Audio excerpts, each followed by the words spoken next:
So now we will start solving the questions on moment of inertia. तो moment of inertia के question solve करने के लिए हमें सिर्फ तीन चीज़ों की ज़रूरत पड़ती है। सबसे पहले जो मोमेंट ऑफ इनर्शिया का फॉर्मूला हमने पढ़ा था I is equals to M R square. उसके बाद हमने जो दो थ्योरम्स पढ़े थे, एक परपेंडिकुलर एक्सिस थ्योरम और एक पैरेलल एक्सिस थ्योरम। अब हम उन एक्सिस थ्योरम्स को क्वेश्चंस में यूज करने वाले हैं। तो अगर आपको वो थ्योरम्स का एक बहुत ही टफ आइडिया पहले नहीं मिला है तो वो अब मिल जाएगा, क्योंकि हम उस पर बेस्ड सारे क्वेश्चन सॉल्व करेंगे। तो एक और चीज जो आपको बाय हार्ट लर्न होनी चाहिए, वो जो हमने कंटिन्यूअस बॉडीज के मोमेंट ऑफ इनर्शियाज लिखे थे, जैसे कि rod, disc, ring, hollow sphere, solid sphere, वो आपको लर्न होने चाहिए ताकि हम उनको डायरेक्टली क्वेश्चंस में यूज कर सके। तो सबसे पहला क्वेश्चन हमारे सामने जो है वो है two rods of mass m and 2m having the same length l are joined as shown in the figure.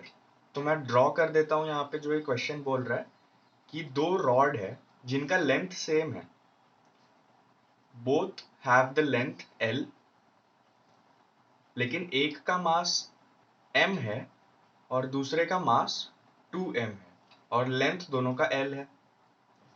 ठीक है, ये हमको क्वेश्चन ने बताया। Now find the moment of inertia about an axis passing through their common point, and perpendicular to them। मतलब common point उनका कौन सा है? ये जहां पे दोनों रॉड मिल रहे हैं, ये उनका कॉमन पॉइंट है। And perpendicular to the common point मतलब कुछ इस तरीके का एक्सिस है। Perpendicular to the common point बोलने का मतलब कि एक्सिस यहां से ऐसे ऊपर की तरफ सीधा आया हुआ है। ठीक है, so now we get the idea of the question. इस पॉइंट के about, let's call this point O, इस पॉइंट के अबाउट हमें moment of inertia find out करना है। तो मोमेंट ऑफ इनर्शिया जब हम फाइंड आउट करते हैं तो हम पूरे सिस्टम का करते हैं, ना कि किसी एक बॉडी का। तो जब हम मोमेंट ऑफ इनर्शिया निकाल रहे हैं तो हम moment of inertia of rod 1 लेंगे plus moment of inertia of rod 2 लेंगे। मतलब हम दोनों रॉड्स का मोमेंट ऑफ इनर्शिया ऐड कर देंगे। अब हमने जब कंटिन्यूअस बॉडीज का मोमेंट ऑफ इनर्शिया लर्न करना शुरू किया था, तब हमने पढ़ा था कि रॉड के वन एंड से उसका मोमेंट ऑफ इनर्शिया कितना होता है? ml² by 3। ये हमने लर्न किया था प्रीवियस लेक्चर्स में कि रॉड के सेंटर से जो होता है वो होता है ml² by 12, और रॉड के एक एंड से, एक कोने से जब हम मोमेंट ऑफ इनर्शिया निकालते हैं तो ml² by 3 होता है। अब ये जो क्वेश्चन है, यहाँ पे एक्सिस रॉड के एक कोने में है, तो दोनों रॉड के लिए जो मोमेंट ऑफ इनर्शिया होगा वो होगा ml²by 3। तो रॉड 1 हम इसको बोलते हैं, रॉड 2 इसको बोलते हैं। यहाँ पे मैं लिख देता हूँ रॉड 1, रॉड 2। तो रॉड 1 के लिए ml²by 3, लेकिन m की जगह हमें रखना पड़ेगा 2m, क्योंकि इसका मास 2m है। तो ये हो जाएगा 2ml²/3 प्लस रॉड 2 के लिए मास m, लेंथ l, तो ये हो जाएगा ml²/3। तो हमारा जो मोमेंट ऑफ इनर्शिया है वो हो जाएगा 3ml²/3। 3 से 3 कैंसिल हो जाएगा और हमारा मोमेंट ऑफ इनर्शिया आएगा ml²। This is our final answer for this question. तो काफी आसान क्वेश्चन था, इसमें हमने कोई थ्योरम यूज नहीं किया, but in the further question we are going to use perpendicular and parallel axis theorems. So आपको काफी कॉन्सेंट्रेटिवली इस क्वेश्चन को सॉल्व करना है। आपको क्या करना है, जितने भी मैं क्वेश्चंस दे रहा हूँ उनको पॉज करके खुद से सॉल्व करना है, देन मेरा सोल्यूशन देखना है। और अगर आपने कोई दूसरा मेथड यूज करके सॉल्व किया, इट्स फाइन, बस आपका आंसर जो है वो करेक्ट आना चाहिए। So now let's get to the second question. ये फर्स्ट वाले से काफी सिमिलर है, बस इसमें एक चेंज है। तो वो चेंज क्या है वो हम डिस्कस करते हैं। क्वेश्चन को रीड करते हैं। Two rods of mass m and 2m having the same length l are joined together, find moment of inertia about the given perpendicular axis. तो इस क्वेश्चन में जो एक्सिस है वो चेंज हो गई है, बाकी पूरा क्वेश्चन फर्स्ट क्वेश्चन जैसा ही है। दो रॉड को हमने ज्वाइन किया हुआ है, एक का मास 2m है, दूसरे का m है, दोनों का लेंथ l है, लेकिन इस बार एक्सिस इनके कॉमन पॉइंट पे होने के बजाय रॉड 1 के मिड पॉइंट पे है। तो ऐसे क्वेश्चंस को सॉल्व करने के लिए क्या करना पड़ता है, इस क्वेश्चन में हमको क्लियरली समझ में आएगा। जब एक्सिस यहाँ पे है और हमको इस पूरे सिस्टम का मोमेंट ऑफ इनर्शिया निकालना है, ये सिस्टम कुछ ऐसे रोटेट कर रहा है, ये यहाँ पे एक्सिस है, इस पॉइंट पे एक्सिस है और ये इस तरीके से गोल घूमने वाला है। तो मोमेंट ऑफ इनर्शिया निकालने के लिए जो हमारा फॉर्मूला है वो तो वही रहेगा कि हमें रॉड 1 का मोमेंट ऑफ इनर्शिया और रॉड 2 का मोमेंट ऑफ इनर्शिया ऐड करना पड़ेगा। अब रॉड 1 का मोमेंट ऑफ इनर्शिया निकालना तो बहुत आसान है, क्योंकि हमें पता है कि रॉड के सेंटर से जब एक्सिस पास होती है तो उसका मोमेंट ऑफ इनर्शिया कितना होता है, ml²/12 होता है। करेक्ट, हमने ये जब हम सारे वैल्यूज लर्न कर रहे थे कंटिन्यूअस बॉडीज की, तब हमने पढ़ा था कि रॉड के सेंटर से पास होने वाली एक्सिस के लिए उसका मोमेंट ऑफ इनर्शिया होता है ml²/12। तो रॉड 1 का जो है मोमेंट ऑफ इनर्शिया वो तो हमें सॉर्टेड है, उसका तो हमें कुछ प्रॉब्लम नहीं है। लेकिन रॉड 2 का मोमेंट ऑफ इनर्शिया थोड़ा सा ट्रिकी हो जाता है, क्योंकि रॉड यहां पर है और एक्सिस यहां पर है। रॉड यहां है और एक्सिस यहां है। जब हमने लर्न किया था तो हमने दो ही वैल्यूज पढ़ी थी, एक तो सेंटर एक्सिस की और एक जो एज से पास होने वाली एक्सिस है उसकी। हमने ये तो पढ़ा ही नहीं कि जब एक्सिस किसी दूसरी जगह पे हो तब हम कैसे सॉल्व करेंगे। तो ऐसे केसेस को सॉल्व करने के लिए हमें यूज करना पड़ता है पैरेलल एक्सिस थ्योरम। अब पैरेलल एक्सिस थ्योरम को यूज करेंगे इस क्वेश्चन में। पैरेलल एक्सिस थ्योरम अगर हम पहले जाएं तो हमें दिखेगा कि वो होता है I is equals to I centre of mass plus md²। जब हमने पढ़ा था पैरेलल एक्सिस थ्योरम तब हमने ये पढ़ा था, ये उसका फॉर्मूला होता है। हम निकाल रहे हैं I ऑफ रॉड 2, ठीक है। तो ये निकालने के लिए हमें चाहिए d, मतलब एक्सिस से उस रॉड के सेंटर ऑफ मास का डिस्टेंस। रॉड का सेंटर ऑफ मास यहाँ पे है, यहां से हमें पता है कितना होता है रॉड का मोमेंट ऑफ इनर्शिया ml²/12। अब हम हमें d चाहिए इसको सॉल्व करने के लिए। d क्या होता है, जो एक्सिस पे हमारा रोटेशन हो रहा है उससे सेंटर ऑफ मास तक का डिस्टेंस, यानी ये वाला distance. This distance is called d। अब हमें d फाइंड आउट करना है, तो इसको फाइंड आउट करने के लिए बहुत ही सिंपल लॉजिक हम यूज करने वाले हैं। ये पूरे रॉड का लेंथ l है, ये इसका मिड पॉइंट है, तो ये जो लेंथ होगा this will be l/2। Correct, ये पूरा रॉड का लेंथ l है, ये इसका मिड पॉइंट है, तो this length will also be l/2। अब हमें एक राइट एंगल ट्रायंगल दिख रहा है क्या, हमें एक राइट एंगल ट्रायंगल दिख रहा है क्या। This is l/2, this is l/2 and this is d। तो क्या हम पाइथागोरस थ्योरम लगा के d फाइंड आउट कर सकते हैं। Let's move to the next page. यहाँ पे मैं क्लियरली बना के फिर से दिखाता हूँ। हमारा ट्रायंगल कुछ ऐसा दिख रहा है, this is l/2, this is l/2 and this is d। हमें d फाइंड आउट करना है, तो according to Pythagoras theorem d² is equals to l/2 का स्क्वायर प्लस l/2 का square. Is this correct. Now d² is equals to l²/4 plus l²/4। जब हम इसको square करेंगे तो d² will become 2l²/4 which will be equal to l²/2, which means d² is equals to l²/2। अब जब हम root ले लेंगे तो d will be equal to l/√2, square हट जाएगा, तो ये हमारा d का वैल्यू आ चुका है। नाउ जैसे ही हमारे पास d का वैल्यू आ गया है, we will use the parallel axis theorem which says I of rod 2 जो हम निकाल रहे हैं is I center of mass plus md²। तो I of rod 2 will be equal to, centre of मास का मतलब होता है ये रॉड के सेंटर से पास होने वाली एक्सिस का मोमेंट ऑफ इनर्शिया। सेंटर से पास होने वाली एक्सिस का मोमेंट ऑफ इनर्शिया हमें पता है ml²/12 होता है, so we will write down ml²/12। Is it clear. Plus हमें करना है m टाइम्स d² यानी l/√2 का स्क्वायर। d हमने अभी अभी फाइंड आउट किया है, तो I rod 2 हमारा कितना आएगा, ml²/12 प्लस ml²/2।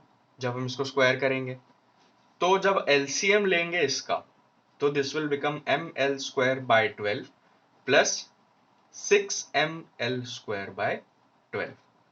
मैंने यहाँ पे 6 से ऊपर नीचे मल्टीप्लाई कर दिया, हमारा डिनोमिनेटर सेम हो गया। तो I ऑफ रॉड 2 जो हमारा फाइनली आया है वो है ml² plus 6ml², which means 7ml²/12। This is the moment of inertia of our second rod। हमने इसे पैरेलल एक्सिस थ्योरम का यूज करके फाइंड आउट कर लिया है. So now we get the basic idea how we are gonna use the parallel axis theorem.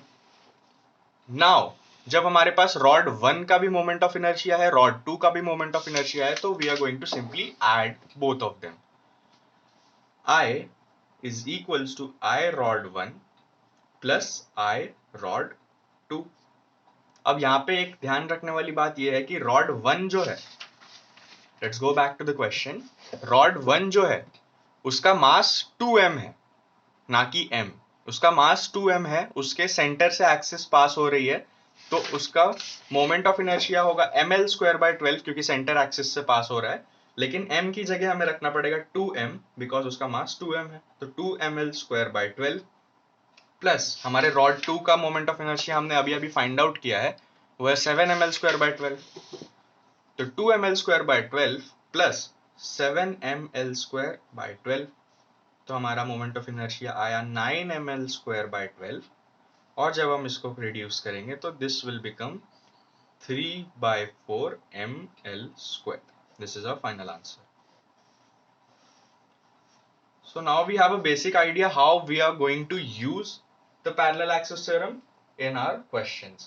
हमें सिर्फ parallel axis theorem में d निकालना पड़ता है. d अगर हमने निकाल लिया तो हम easily parallel axis theorem use करके find out कर सकते हैं किसी भी axis पे moment of inertia. Now the third question is, disk of mass m and radius r and rod of mass m and length l is equals to 2 times r are joined as shown in the figure. ये वाला figure है, इसमें एक disc और एक rod को join कर दिया गया है. हमें पॉइंट O के अबाउट मोमेंट ऑफ इनर्शिया निकालना है. पॉइंट O के अबाउट एक परपेंडिकुलर एक्सिस है जिसके अबाउट हमें moment of inertia find out करना है. तो इस क्वेश्चन में भी हमको पैरेलल एक्सिस थ्योरम यूज करना पड़ेगा. क्यों, ये अभी हमको समझ में आएगा. सबसे पहले तो हमें मोमेंट ऑफ इनर्शिया डिस्क का निकालना है और उसमें ऐड करना है मोमेंट ऑफ इनर्शिया रॉड का. This is the basic concept. तो अब सबसे पहले डिस्क का moment of inertia central axis से, डिस्क के सेंटर में एक्सिस है, डिस्क का moment of inertia central axis से हम सबने लर्न करके रखा है mr स्क्वायर बाय 2 होता है. तो डिस्क का तो हमें कोई प्रॉब्लम नहीं है, डिस्क का moment of inertia is sorted. The problem arises when we go to find out the moment of inertia of rod. Rod का सेंटर से हमें मोमेंट ऑफ इनर्शिया पता होता है, लेकिन इस एक्सिस से मोमेंट ऑफ इनर्शिया रॉड का कितना होगा. अगर किसी दूसरी एक्सिस से हमें मोमेंट ऑफ इनर्शिया निकालना होता है, it is very obvious we are going to use the parallel axis theorem. बस हमें डिस्टेंस पता होना चाहिए दोनों एक्सिस के बीच का. तो हमें बोला गया है क्वेश्चन में कि इस रॉड का जो लेंथ है वो 2 टाइम्स ऑफ r है. मतलब इस डिस्क का जितना रेडियस है उसका डबल इसका लेंथ है. मतलब सेंटर से यहां तक का डिस्टेंस r होगा. अगर ये पूरा 2r है तो सेंटर से यहां तक डिस्टेंस कितना होगा, r. और जब यहां से यहां तक हम जाएंगे तो फिर से हमारा डिस्टेंस r होगा because it is the radius of the disc. मैं फिर से एक्सप्लेन करता हूं. दिस रॉड का लेंथ इज 2 टाइम्स r. तो सेंटर से यहां तक का डिस्टेंस विल बी r. और जब सेंटर से हम डिस्क के सेंटर तक जाएंगे तो again it will be r because it is the radius. तो हमारा जो डिस्टेंस है, जो d है, that d is 2 times of r. और जैसे ही हमें d पता चल जाता है हम पैरेलल एक्सिस थ्योरम बहुत ही इजीली लगा सकते हैं. Parallel axis theorem says that I of rod will be I of center of mass plus m d square. तो I of rod हमारा बन के आएगा, सेंटर ऑफ मास से रॉड का कितना होता है ml square by 12 plus m times of d square यानी 2r का स्क्वायर. d हमने निकाला 2r, उसका स्क्वायर. तो I ऑफ रॉड हमारा आएगा ml square by 12 plus 4mr square. Is that correct. तो 4mr स्क्वायर हमारे पास आ गया. नाउ हमें क्वेश्चन में बोला गया है L जो है वो 2r के बराबर है. Here it is written L is equals to 2r. तो हम यहाँ पे उसको रख देंगे. I of rod is equals to m into 2r का square because L is equals to 2r divided by 12 plus 4mr square. Is this clear? तो अब I rod जो हमारा बन के आएगा वो m 4mr² हो जाएगा डिवाइडेड बाय 12 प्लस 4mr²। ऐसा क्यों हुआ? क्योंकि 2r² इंटू m, तो ये 4mr² हो जाएगा डिवाइडेड बाय 12 प्लस 4mr²। तो हमारा फाइनल रॉड का मोमेंट ऑफ इनर्शिया कुछ ऐसा दिख रहा है। जब हम एलसीएम लेंगे तो आई ऑफ रॉड विल बी 4 से 12 कैंसिल हो जाएगा तो दिस विल बिकम 3, तो mr² बाय 3 प्लस 4mr²। इसको एलसीएम लेके हम लोग ऐड कर देंगे। I of rod will become mr² plus 4 3 12mr² divided by 3। So हमारा आई रॉड जो निकल के आया है that is 13mr² by 3। This is our moment of inertia of rod. तो अब ये जो रॉड का मोमेंट ऑफ इनर्शिया था ये भी निकल के आ गया। डिस्क का moment of inertia central axis से हमें पता है कितना होता है, mr² बाय 2 होता है। तो फाइनली हम लिखेंगे I is equals to I disc plus I rod. This will turn out to be mr² by 2 plus 13mr² by 3, जो हमने अभी अभी फाइंड आउट किया। When we solve this, I is equal to 3mr² plus 13 2s are 26 mr² divided by 3 2s are 6. So I will be 29 mr² by 6. So this is our final answer. Answer may look weird, but the answer is correct. So इस topic में हमने समझा कि how we are going to use the parallel axis theorem. जब हम next अभी question का series करेंगे उसमें we will use the perpendicular axis theorem in many questions to get a basic broad idea about using both the theorems.